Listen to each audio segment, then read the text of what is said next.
For many of us, our most colourful, illuminated, and sensational experiences happen when we are asleep. In our dreams and nightmares, we find our many other selves, including our unalloyed self, our fearful self, our desirous self, and our projected self. In 1781, Swiss artist Henry Fuseli produced a striking painting that he called The Nightmare. In today's episode, we'll explore whose nightmare is depicted, some of the ways of understanding this painting, and the acceptability of this painting in the early 21st century. Welcome to Articulate. I'm Daniel Trump, and today we're going into the secret nighttime world of disquiet, discomposure, doubt, chimera, and secrets. Fuseli's 1781 painting, The Nightmare, places us in a darkened room. A woman is lying on her back in an unconscious state, possibly asleep.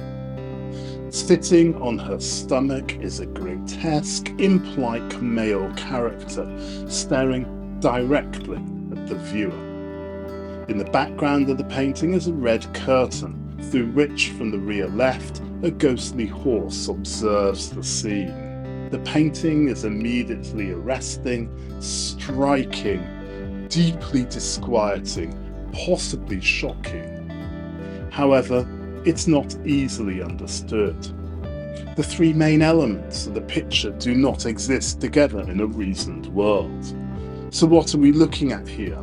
We want to understand it. We want to build a narrative, to play at storytelling. We need to tell the story. Our innate humanity requires us to explain this scene. And so these disparate, unsettling elements nearly force us to interpret the scene. How much of what we see is shaped by what we bring to the picture? How much of the story that we tell is actually our story? Now, before we get into ways of explaining this painting, let me just mention that there's a huge twist in the story of this painting, which I'll get to towards the end of this podcast. Sigmund Freud defined projection as a process where an individual unconsciously attributes their own unacceptable thoughts, feelings, impulses, or traits onto another person or external object.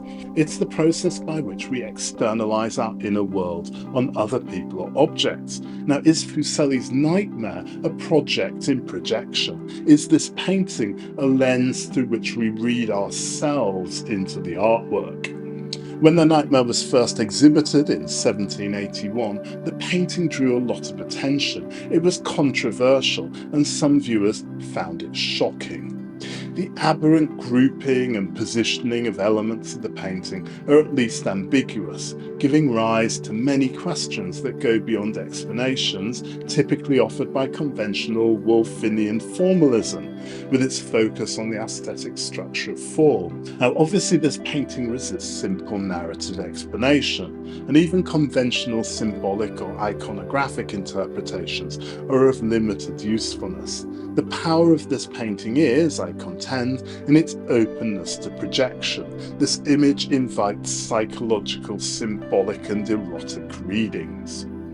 In 2011, art historian Andre Popp published the articles Sympathetic Spectators, Henry Fuseli's Nightmare and Emma Hamilton's Attitudes, in which he develops an interpretation of the nightmare centered around reception aesthetics. This is an interpretative approach that focuses on how artworks are received, interpreted, and experienced by viewers or audiences, rather than solely on the artist's intention or the formal properties of the work. So in doing so, Popp is placing you, the viewer, at the centre of the interpretation of this painting. Popp uses the concept of spectatorial sympathy to explain how the spectator constructs an interpretation of the painting through a process of empathy and imagination. The viewer is a co-creator of the meaning through empathy and imaginative projection. As such, the painting becomes a mirror of the viewer's fears, fantasies, and frameworks. Is this what we find really shocking? That Fuseli shines a light on, or maybe lays bare, some of our deepest buried, darkest held secrets?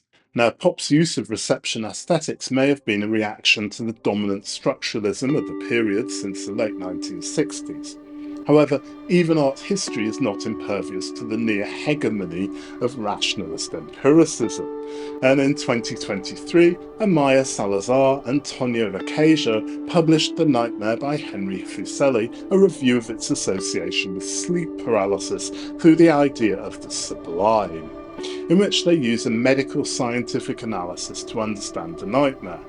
They interpret the painting as a visualization of the physiological and psychological symptoms of sleep paralysis. While Salazar and Vacasia acknowledge iconographic and psychoanalytic interpretations of the painting's sexual symbolism, they argue that these views neglect the medical scientific interpretation. According to them, this is a painting of a woman's nightmare that has caused her sleep paralysis. They argue that the viewer's interpretation is shaped by their biological responses, so projection to them is just a form of physiology. As such, projection becomes constrained by natural forces rather than by cultural forces. In the simplicity of this explanation, they're challenging the interpretative subjectivity of reception aesthetics, symbolism, iconography, and even formalism. However, I wonder whether this is a little overly reductive. Is this just the 18th century version of an MRI brain scan? If so, then why? Why paint it in such detail? Why paint it with such beauty? Why paint it at all? Is art solely information? Or is art knowledge, exploration, and illumination? So far, we've been talking a lot about projection, the meanings we as viewers bring to the nightmare. But what about Fuseli himself? What did he mean by this image? What was this painting meant to be? It's a tempting question and a dangerous one, because the moment we start talking about the artist's intention, we risk doing something curious. We start to project a meaning not just onto the painting, but onto the artist himself. I mean, Fuseli becomes a character, a tortured dreamer maybe, a proto-Freudian, a man obsessed with eroticism or mythology or drugs or gender issues or sleep disorders. Take your pick. There's a long tradition of biographical speculation around the nightmare, and almost all of it reflects the concerns of the viewer as much as the life of the artist. And that's part of the problem, because Fuseli invites this kind of projection.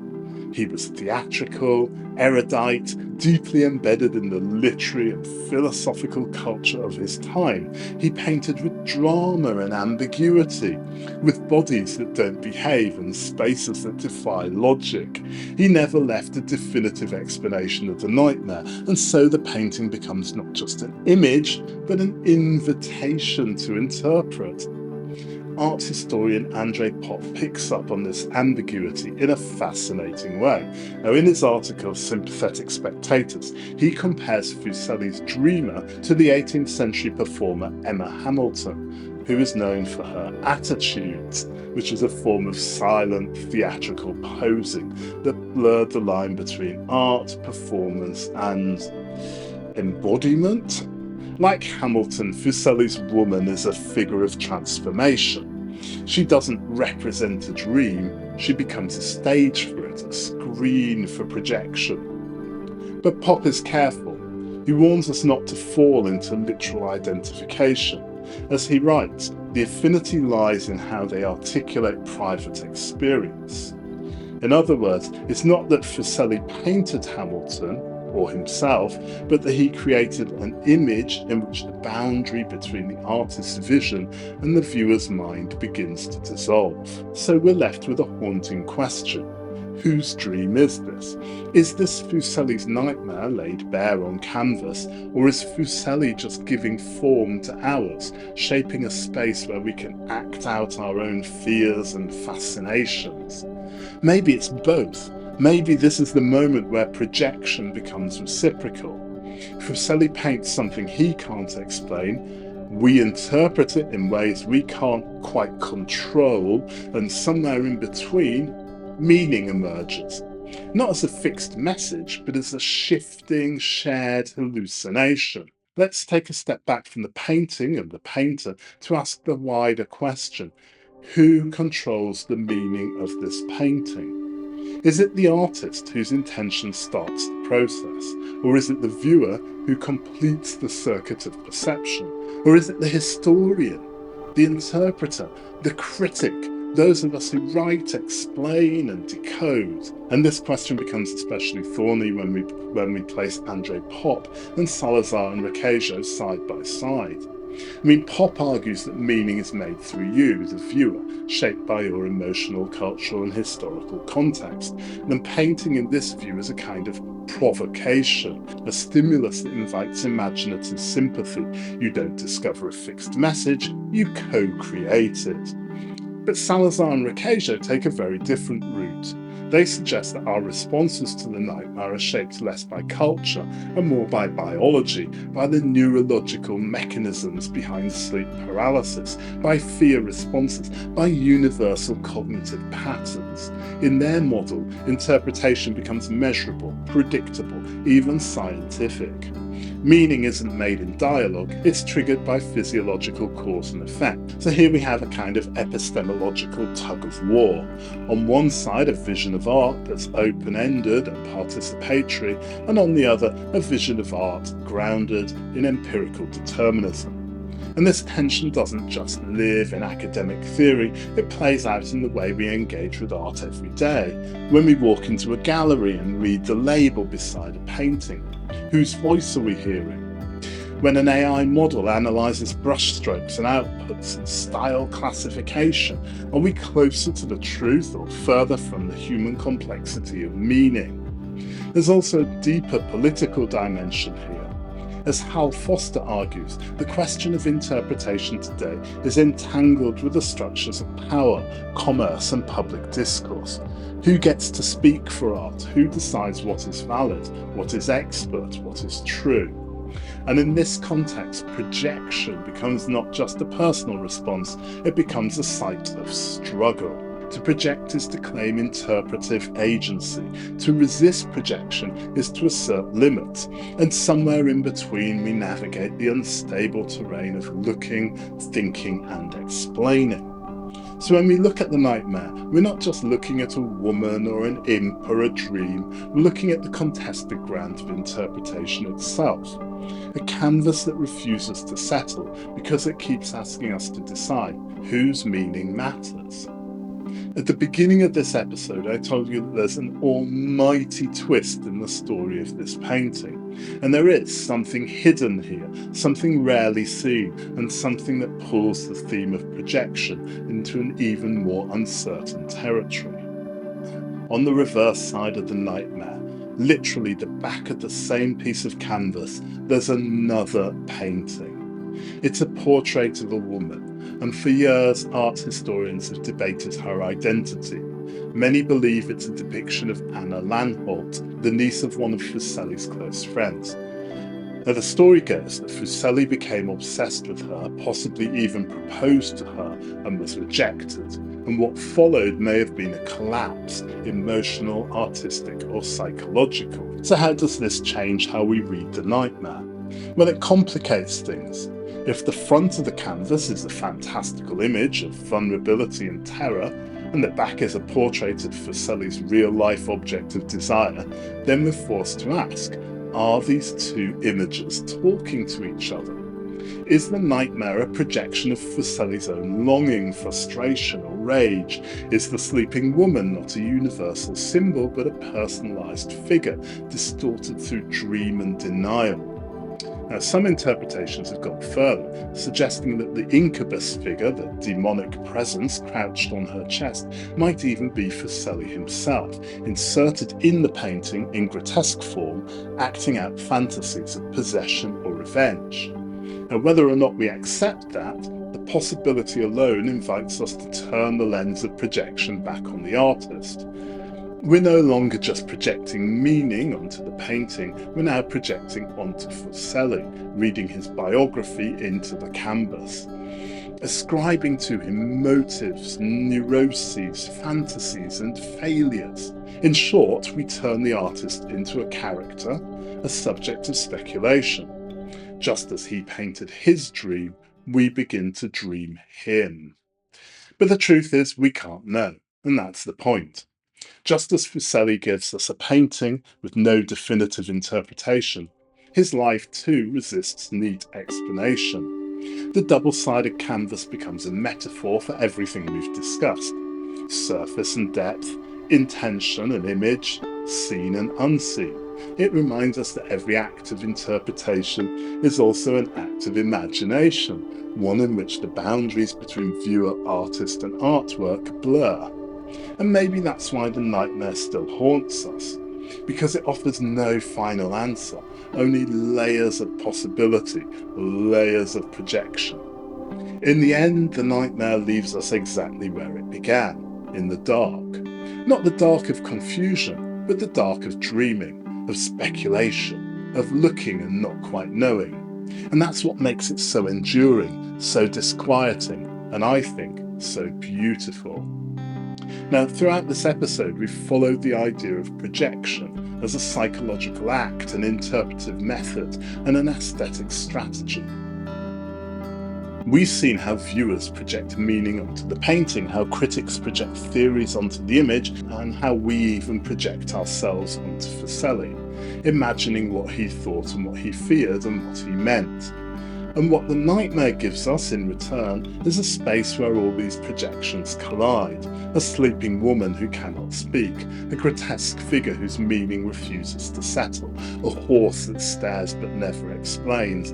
The painting doesn't interpret itself, it waits for us to do that, and in that waiting it reveals something profound. Art doesn't just reflect the world, sometimes it reflects us. Our desires, our fears, our frameworks for understanding. What we see in the painting is never just in the painting, it's also in us. And so the nightmare becomes more than an object, it becomes a mirror, or maybe a screen, a surface on which we throw shadows and meanings, some drawn from history, and some from theory, some from deep within our own minds. Projection in this self isn't a flaw in interpretation, it's a feature. It's what makes artworks live and breathe and continue to provoke across centuries. It's what keeps the nightmare awake in the collective imagination, even as its subject sleeps. So the next time you stand in front of a painting that refuses to explain itself, don't be afraid to ask what you might be projecting, because sometimes the most important part of looking is what we bring to the image and what it brings out of us.